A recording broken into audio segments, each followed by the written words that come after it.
કોઈપણ competitive exams માટે English ગ્રેમરના MCQ આવતા હોય છે.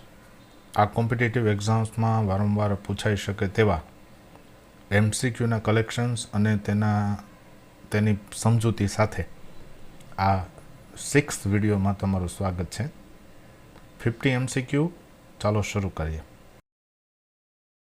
Subscribe now and press the bell icon. Never miss an update.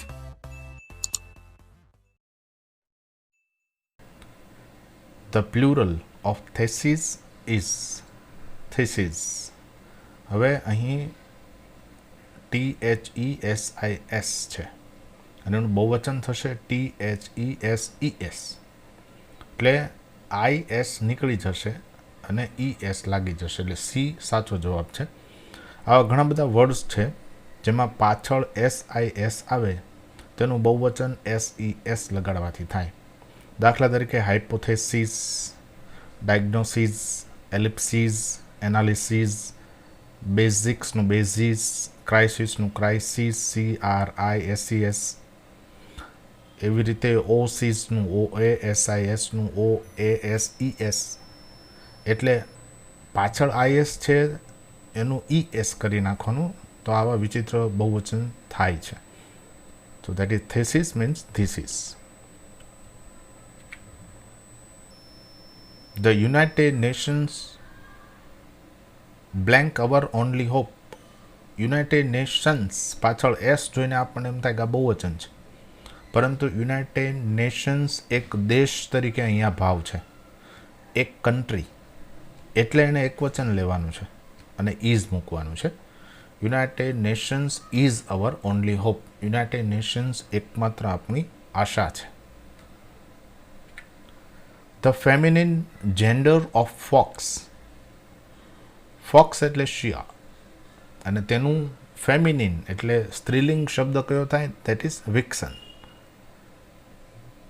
એમાં શી ફોક્સ લખ્યું છે ન થાય, બીચ ન થાય, લેમ્પ ન થાય. તો એ શું થાય? પહેલાં તો દાખલા તરીકે બુલ હોય તો આપણે જેમ કાવ કરીએ એમ ડોગ હોય તો એનું ફેમિનિન જેન્ડર સ્ત્રીલિંગ બીચ થાય. જેવી રીતે મેલનું ફિમેલ થાય, લાયનનું લાયોનેસ થાય, કિંગનું ક્વીન થાય, હસબન્ડનું વાઇફ થાય, એવી રીતે. એટલે ફોક્સનું એક જુદું પડે છે, એનું ફેમિનિન જેન્ડર નાઉન વિક્સન થાય. ફાઇન્ડ આઉટ ધ મિસસ્પેલ્ડ વર્ડ, એટલે ખોટો સ્પેલિંગ હોય એ શોધો. RECEIVE રિસીવ સાચો છે. રાઇટિંગ WRITING સાચો છે. રિલેટિવ RELATIVE સાચો છે, પરંતુ પિકનિક ખોટો છે. કેમ? તો કે એમાં PICNIC આવે, વચ્ચે કેની જરૂર નથી. PICKમાં કે ન આવે, so A picnic is the misspell word. Antonym of ascend is descend. આપણે ascend, ascending order, descending order એવો શબ્દ વાપરતા હોઈએ છીએ. એન્ટોનિમ એટલે વિરોધી. એસેન્ડ એટલે ઉપર ચડતું, ચડતા ક્રમમાં, ચઢાણમાં. જ્યારે ડિસેન્ડિંગ એટલે ઉતરતા ક્રમમાં. એટલે બી ડિસેન્ટ એ સાચો જવાબ છે. એ ડિફેન્ડ એટલે રક્ષણ કરવું. સી ડિસેન્ટ એટલે અસહમત થવું. ડી અરાઇવ એટલે કોઈ સ્થળે પહોંચવું. એટલે B descent is the correct answer. The verb of reach. Reach છે એ પોતે નાઉન તરીકે પણ આવી શકે અને એડજેક્ટિવ પણ છે. નાઉન એટલે રીચ એટલે પૈસાદાર લોકો, ધ રીચ એટલે પૈસાદાર લોકો, અને રીચ પીપલ એટલે પૈસાદાર લોકો. રીચ પીપલ, રીચ મેન પૈસાદાર માણસ, એટલે પૈસાદાર રીચ શબ્દ છે અહીંયા એડજેક્ટિવ તરીકે. પણ આપણને કહ્યું છે કે રીચનું વર્બ બનાવવાનું છે. વર્બ એટલે ક્રિયાપદ, ક્રિયા બતાવે એ. તો આપણે એનું એનરીચ અને રીચન બંને કરી શકીએ, પણ વધુ વપરાશમાં અત્યારે એનરીચ છે. એટલે રીચ શબ્દનું વર્બ બને એનરીચ. જેમ એબલમાંથી એનેબલ આપણે વર્બ બનાવતા હોઈએ છીએ. એવા ઘણા બધા વર્બ છે જેને આગળ EN લગાડવાથી એ વર્બ બની જાય છે. Past participle of overcome is overcome. ઓવરકમનું પાસ્ટ પાર્ટિસિપલ ઓવરકમ જ થાય. એનું પાસ્ટ ફોર્મ ઓવરકેમ થાય.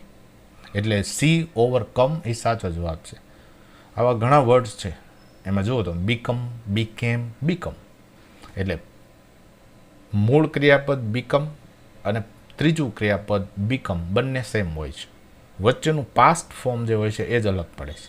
કમ, કેમ, કમ ઇરેગ્યુલર રૂપ છે. કમેન્ડનો મતલબ શું થાય? કમેન્ડ મીન્સ, કમેન્ડનો અર્થ થાય વખાણ કરવા. તો ડી પ્રેઝ એ સાચો જવાબ થાય. પ્રેઝ એટલે વખાણ કરવા. ડિફીટ એટલે તો હરાવવું થાય, રિમાર્ક એટલે નોંધ કરવી થાય, ઓર્ડર એટલે કોઈને આદેશ કરવો થાય. તો પ્રેઝ એટલે વખાણ કરવા. 2 miles blank a long way to walk. હવે આપણને આમ નજરે જોઈએ તો 2 miles એટલે બહુ વચન લાગે ને આપણે સીધું ધડામ દઈને આર મૂકી દઈએ. 2 milesનો અહીંયા અર્થ એવો થાય છે કે 2 માઇલ જેટલું અંતર ખૂબ મોટું અંતર કહેવાય હો, એવો અર્થ છે. એટલે 2 માઇલ જેટલું અંતર મોટું અંતર કહેવાય. એટલે 2 માઇલ જેટલું અંતર છે અહીંયા એક હોવાનો ભાવ છે. બરાબર. માઇલ્સ પોતે પ્લુરલ છે, પણ અહીંયા 2 માઇલ્સ છે એનો ભાવ એવો છે કે આવું એક અંતર જે છે એ તો ઘણું મોટું અંતર કહેવાય એમ. એટલા માટે ઇઝ આવે. એઝ એ યુનિટ આપણે ગણવાનું છે, એટલે સિંગ્યુલર ગણીએ એટલે ઇઝ આવે. So 2 miles is a long way to walk. Carnivorous means માંસાહારી, જે પ્રાણીઓ માંસ ખાઈને જીવે છે એટલે મીટ ઇટિંગ એ સાચો જવાબ થાય. That is A, meat eating. Plant ઇટિંગને આપણે શું કહીએ છીએ? હર્બીવોરસ, જે ઘાસ ખાઈને, વૃક્ષો ખાઈને જીવે છે. વોટર ડ્રિંકિંગ, પાણી પીને માછલીને એ લોકો જે રહે છે એને એક્વેટિક એનિમલ્સ આપણે કહીએ. ફાસ્ટિંગ એટલે તો ભૂખ્યા રહીને તો કોઈ રહે જ નહીં. So meat eating is the correct answer for carnivorous. ખાસ યાદ રાખજો, ઘાસ ખાઈને જીવતા હોય એને હર્બીવોરસ કહીએ છીએ. HERBIVOROS OUS. For blank information please meet the head of the department. હવે અહીંયા બરાબર કન્ફ્યુઝન થાય એવા બે શબ્દ છે. એક તો ફારધર FARTHER અને એક ફર્ધર FURTHER. યાદ રાખવાની ટ્રીક એટલી જ કે ફારધરમાં FAR શબ્દ છે. ફાર એટલે દૂર થાય. એટલે જ્યારે ફિઝિકલ ડિસ્ટન્સની વાત હોય ત્યારે ફારધર વપરાય. પરંતુ આપણે આમ તાર્કિક રીતે વાત કરતા હોય કે હવે આગળની વધારે માહિતી તમારે જોઈતી હોય, થોડીક વધુ ઊંડાણપૂર્વક માહિતી જોઈતી હોય, તો તમે હેડ ઓફ ધ ડિપાર્ટમેન્ટને મળો. એટલે આપણે અહીંયા તાર્કિક વાત કરીએ છીએ કે કોઈ વધુ એક અંતરના સંદર્ભમાં વાત નથી થતી. એટલે ફોર ફર્ધર ઇન્ફોર્મેશન, વધુ માહિતી જોઈતી હોય એટલે FURTHERC એ સાચો જવાબ બને. ફાર એટલે તો દૂર, ફિઝિકલ ડિસ્ટન્સ માટે છે. એટલે બરાબર યાદ રાખો, ફારધર છે એ ડિસ્ટન્સ માટે છે, પણ ફિઝિકલ ડિસ્ટન્સ હોય એના માટે છે. બરાબર. અહેમદાબાદ ઇઝ ફારધર દેન બરોડા. એટલે બરોડાથી અંતરમાં થોડુંક જુદું છે, દૂર છે, એ ભાવ છે. I have drunk. મિલ્ક છે ને, મિલ્કી પોતે અનકાઉન્ટેબલ નાઉન છે, મટીરિયલ નાઉન છે. એટલે એમાં એનું જે જથ્થો આપણે અહીંયા બતાવવાનો છે. I have drunk some milk, I have drunk the whole milk, બધું દૂધ હું પી ગયો. ઓલ ધ મિલ્ક એટલે શું આવે એ ડાઉટફુલ છે. એટલે આપણે અહીંયા ઓલ ધ શબ્દ વધુ એપ્રોપ્રિએટ થશે. હું બધું જ દૂધ પી ગયો. બરાબર. All the milk. Either of this novels worth reading. હવે ઈધર શબ્દ આવ્યો એટલે આટલી બધી નોવેલ્સમાંથી કોઈ એક નોવેલ વાંચવા લાયક છે. એટલે ઈધર શબ્દ આવે ને ત્યારે હંમેશા એકનો જ ભાવ હોય. ઘણા બધામાંથી એક, નીધર ઓફ, આ બધામાંથી કોઈ નહીં એમ. એટલે એ એક વચનનો જ ભાવ છે, એટલે ઇઝ આવે. So B is the correct answer. Mathematics. હવે ફરી વખત આપણને એમ થાય કે મેથેમેટિક્સ પાછળ એસ લાગ્યું એટલે બહુવચન. દરેક શબ્દની પાછળ એસ લાગે એટલે બહુવચન જ થઈ જાય એવું નથી. મેથેમેટિક્સ એક સબ્જેક્ટ છે. જેવી રીતે ફિઝિક્સ પાછળ એસ લાગ્યો છતાં પણ એક સબ્જેક્ટ છે, એટલે એક વચન છે. સબ્જેક્ટ પોતે કોઈ દી પ્લુરલ છે જ નહીં. પોલિટિક્સ એક સબ્જેક્ટ છે, તો ઇઝ આવે. Mathematics is my favourite subject. A is correct answer છે. My scissors very old. હવે સીઝર્સ એટલે આપણને એમ થાય કાતર. હવે અમુક વર્ડ્સ ઇંગ્લિશમાં એવા છે જેનું એક વચન છે જ નહીં, બહુવચન જ છે. કાતરમાં 2 પાના હોય ત્યારે એ એક કાતર બને, એટલે આપણે સીઝર્સ જ કહીએ છીએ. તેનું કોઈ સિંગ્યુલર છે જ નહીં, એટલે બહુવચન જ હોય છે. એટલે આપણે આખું વિચારીને આર મૂકી દેવાનું. આવા ઘણા બધા વર્ડ્સ છે, ટ્રાઉઝર્સ છે, પેન્ટ્સ છે.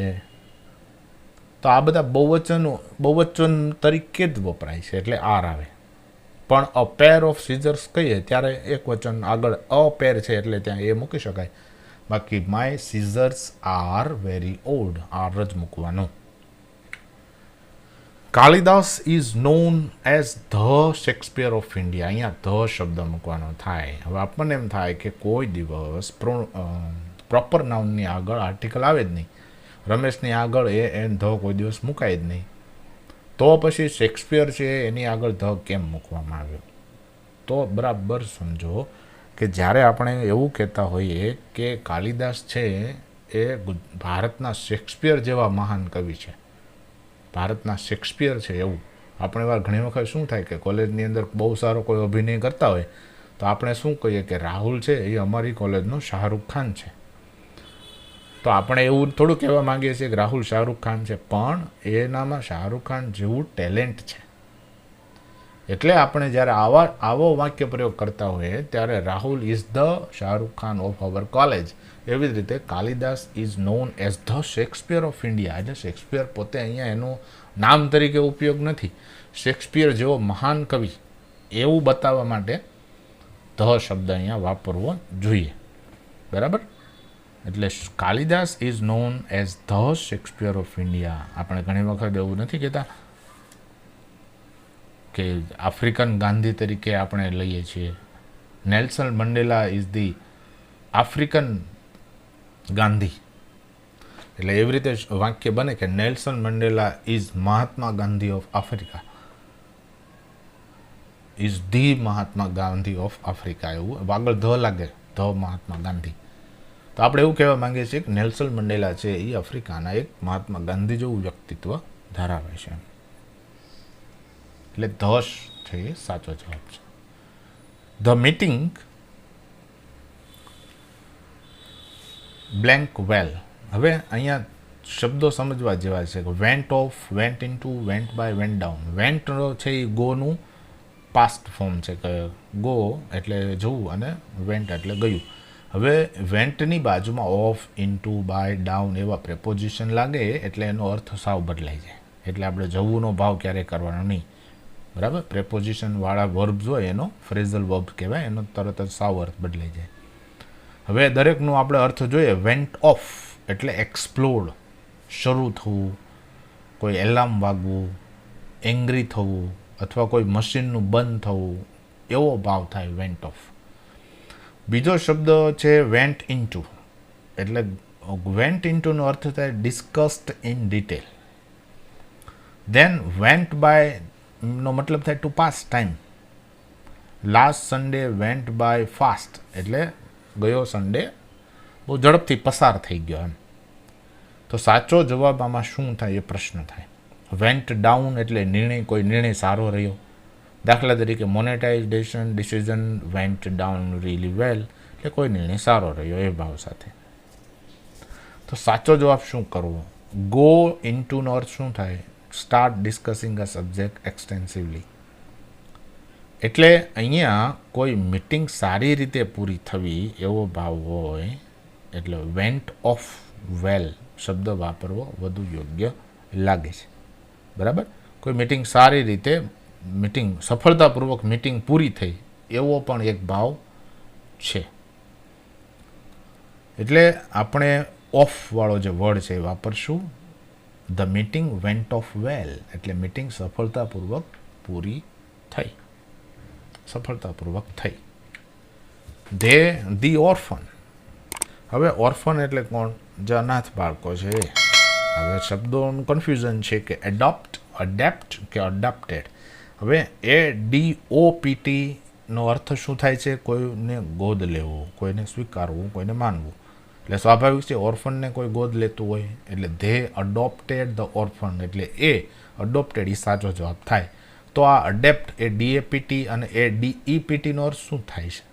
તો એ DAPT એટલે કોઈ વસ્તુનું રૂપાંતરણ, કોઈમાંથી પ્રેરિત થયેલું હોય એ આપણે જ કહેતા અડેપ્ટેશન. આ ફિલ્મ છે એ આ નવલકથાનું અડેપ્ટેશન છે કે આ મૂવીનું અડેપ્ટેશન છે.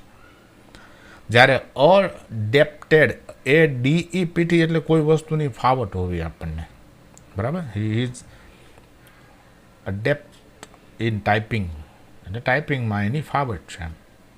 એટલે અડોપ્ટ છે એ અહીંયા સાચો જવાબ છે એ DOPT. The education minister, the prizes to the students. Prices છે ને હંમેશા ગીવ અવે શબ્દ આવે, બરાબર. એટલે અહીંયા ગેવ અવે એ વધુ સારો છે, ઇનામો આપવા એમ, વેચવા. The education minister gave away the prizes to the students. Education મિનિસ્ટરે વિદ્યાર્થીઓને ઇનામ આપ્યા. તો gave away is the correct answer.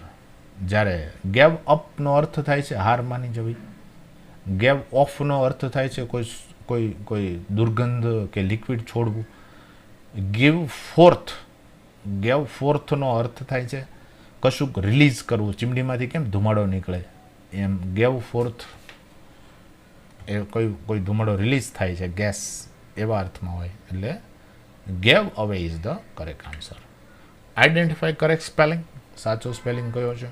તો કે બિલીવ, BELIEV વાળો સાચો સ્પેલિંગ છે. ઘણી વખત કન્ફ્યુઝન થાય કે BELIEVE કે EIVE.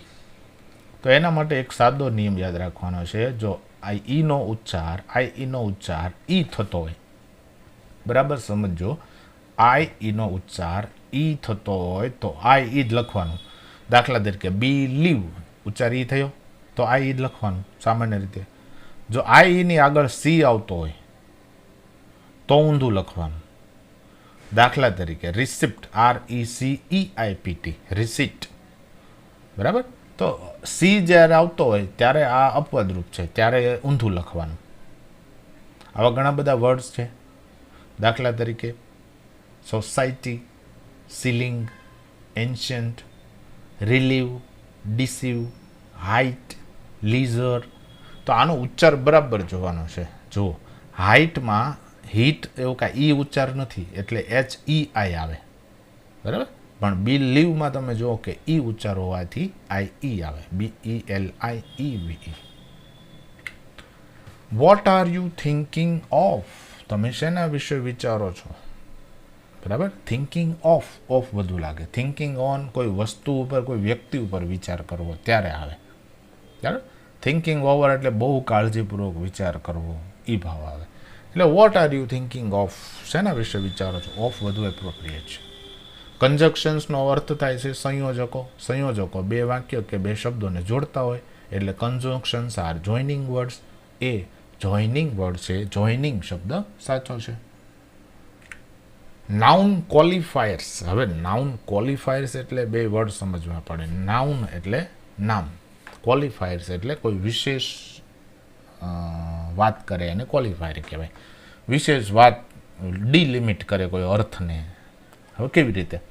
દાખલા તરીકે નાઉન જે છે એની પહેલાં સામાન્ય રીતે વિશેષણ આવતા હોય. દાખલા તરીકે small boy, brilliant boy, bad boy. આ જે સ્મોલ, બ્રિલિયન્ટ ને બેડ છે એ છે એડજેક્ટિવ છે.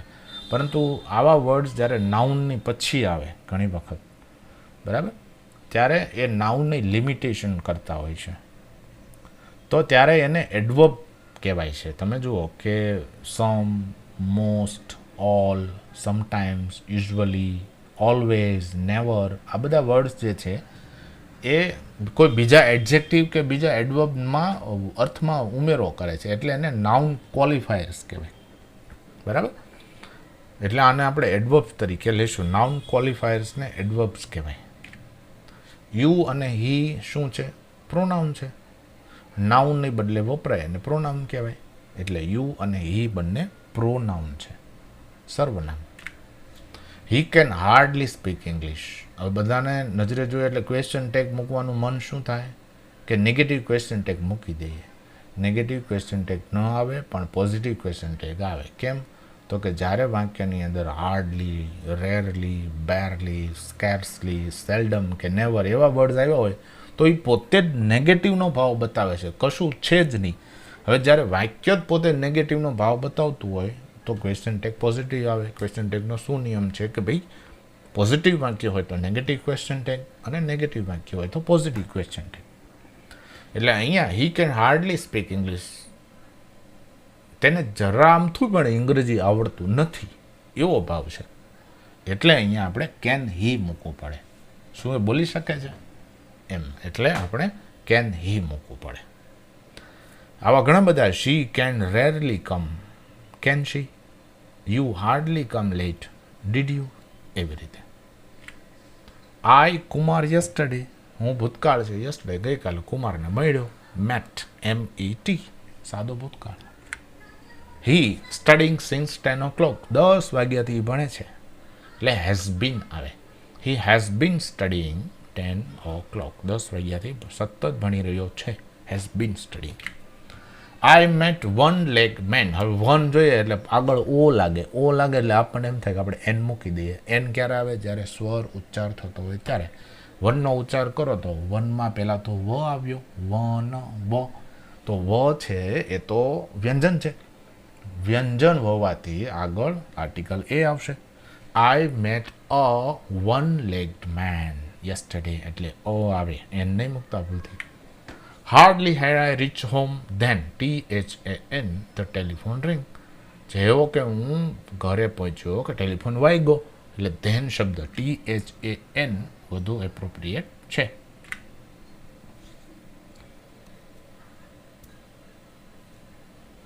Abdul is best student in the class. Abdul is the best student in the class.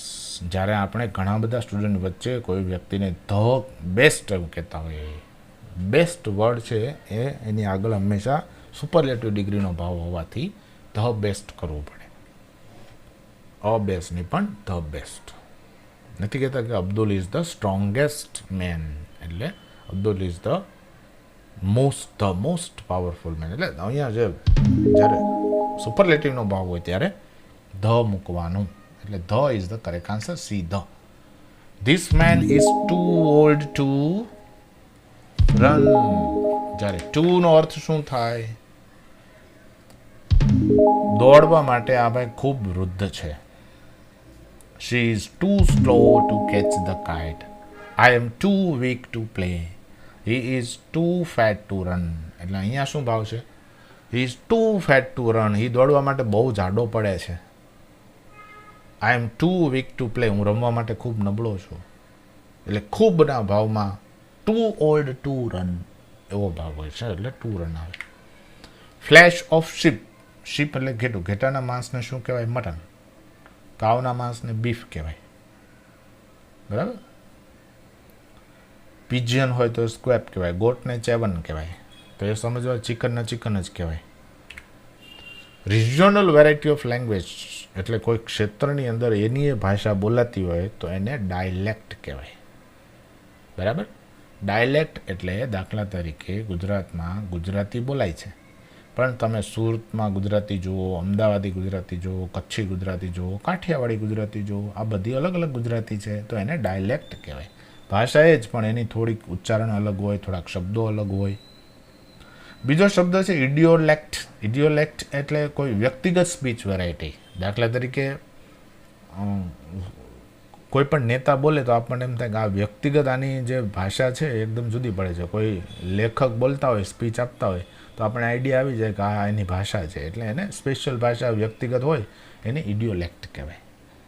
Register એટલે ભાષાનો એવો પ્રકાર જે જુદા જુદા ફિલ્ડમાં એ ભાષા વપરાતી હોય. ડૉક્ટર્સની ભાષા છે, લોયર્સની ભાષા છે, સ્પોર્ટ્સની ભાષા છે, સાયન્સની ભાષા છે, ફોર્મલ ભાષા છે, ઇનફોર્મલ ભાષા છે, બુક્સની ભાષા છે, તો એને રજિસ્ટર કહેવાય. લેંગ્વેજ એટલે તો ભાષા ખબર જ છે, એટલે સાચો જવાબ શું થાય? ડાયલેક્ટ. ING ક્યાં લાગે છે? શબ્દની પાછળ. શબ્દની પાછળ લાગતું હોય એને સફિક્સ કહેવાય. શબ્દની આગળ લાગે એને પ્રિફિક્સ કહેવાય. સફિક્સ આર્ગ્યુમેન્ટ, પનિશમેન્ટ, MENT કેવું પાછળ લાગ્યું? વર્બ હોય એની પાછળ આપણે ED લગાડીએ છીએ. વોકડ, પ્લેડ, રાઈટ, ઈડી, તો એ પણ સફિક્સ છે. એવી રીતે આઈએનજી પણ સફિક્સ. વાઇપ આઉટ એટલે સાવ ભૂંસી નાખવું, એટલે ડિસ્ટ્રોય શબ્દ વધારે ઉચિત છે, ડિસ્ટ્રોય. સેટ અસાઇડ એટલે બાજુ પર રાખવું, થોડી બાજુમાં સાચવી રાખવું, અથવા તો ધ્યાનમાં ન લેવું એવો ભાવ થાય એટલે સેટ અસાઇડ એટલે કેન્સલ. નાઉ એન્ડ ધેન એટલે ટાઈમ ટુ ટાઈમ, સમયાંતરે, પ્રસંગોપાતનો ભાવ છે, રેગ્યુલરલી નહીં, ક્યારેક ક્યારેક. ધેટ ઇઝ ઓકેશનલી, એ સાચો જવાબ થાય, A occasionally. Identify the pronoun, pronoun એટલે સર્વનામ, નામની જગ્યાએ વપરાય હિમ, HIM, હિમ, એ પ્રોનાઉન છે. બરાબર, I like him, I fought with him, એટલે હિમ જે છે એ એકચ્યુઅલી નાઉનની જગ્યાએ વપરાયું છે. Auxiliary is the helping verb. કારણ ઓક્ઝિલિયરી એટલે કોણ? Shall, can, may, must, should, આ બધા હેલ્પ કરે છે. શું હેલ્પ કરે છે? ટેન્સ બતાવવા માટે, કોઈ સંભાવનાઓ બતાવવા માટે, શક્તિ બતાવવા માટે, વોઇસ, દાખલા તરીકે આપણે કેમ પેસિવમાંથી એક્ટિવ વોઇસ કરવા માટે, બરાબર.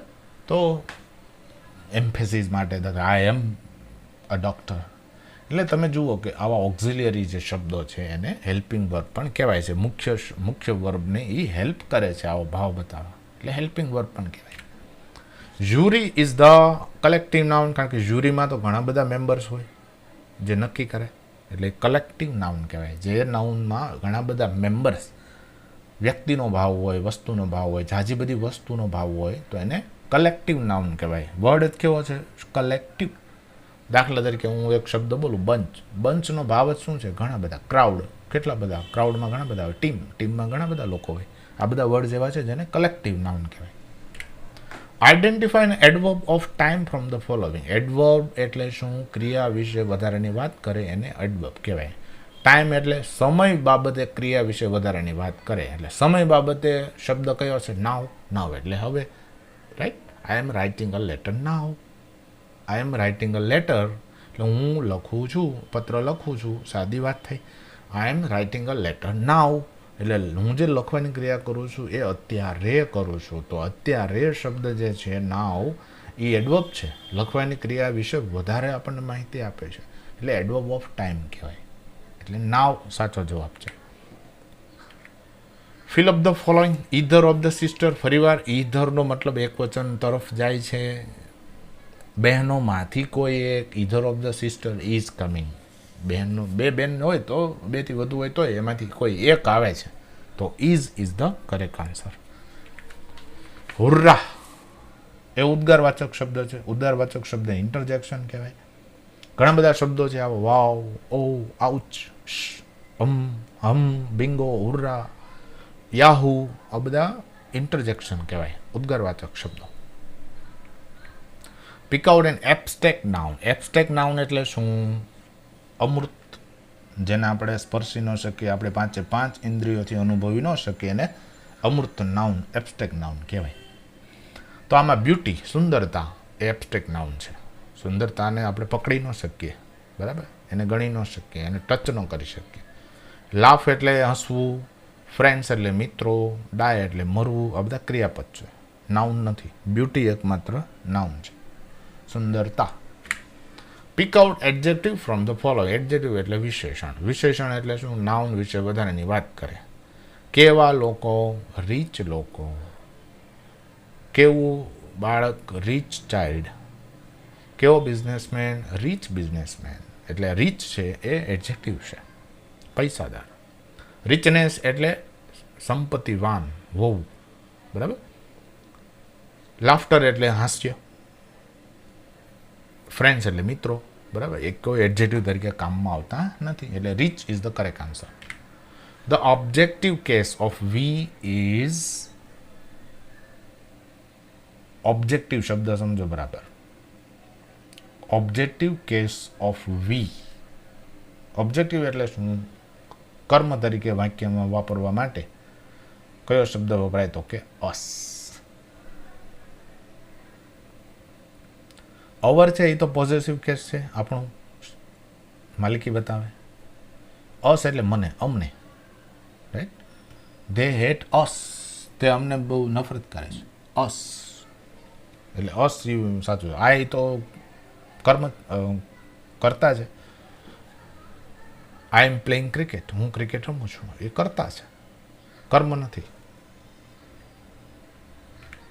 સબ્જેક્ટિવ કેસ એટલે કરતા, ધેમનો કરતા શું થાય? ધ્યેય. બરાબર સમજો કે કોઈ પણ શબ્દ હોય ને એ કર્તા તરીકે વપરાય, પછી એનું કર્મ તરીકે વપરાય એટલે એ નાઉન એ પ્રોનાઉન છે થોડુંક જુદું આવે. પોઝેસિવ એટલે પોઝેસિવ કેસમાં વપરાય, માલિકી બતાવવા માટે જુદું આવે. હું ઉદાહરણ આપું. આઈ અને વી એ કરતા છે, પરંતુ કર્મમાં મી અને અસ થાય. પોઝેસિવમાં માય, માઇન, અવર કે અવર્સ થાય. એવી રીતે યુ કરતા છે, એમાં યુ ઓબ્જેક્ટ છે અને યોર પોઝેસિવ છે, માલિકી બતાવવા. હી, શી, ઇટ, ધ્યેય આ બધા સબ્જેક્ટ તરીકે વપરાય. એ જ વસ્તુને ઓબ્જેક્ટ તરીકે હિમ થઈ જાય, શીનું હર થઈ જાય, ઇટનું ઇટ રહે, ધેનું ધેમ થઈ જાય. તો જવાબ આવી ગયો. ધેમ છે એ ધ્યેયનું ઓબ્જેક્ટિવ રૂપ છે, એટલે ધ્યેય છે એ સબ્જેક્ટ છે, ધેમ છે એ ઓબ્જેક્ટ છે.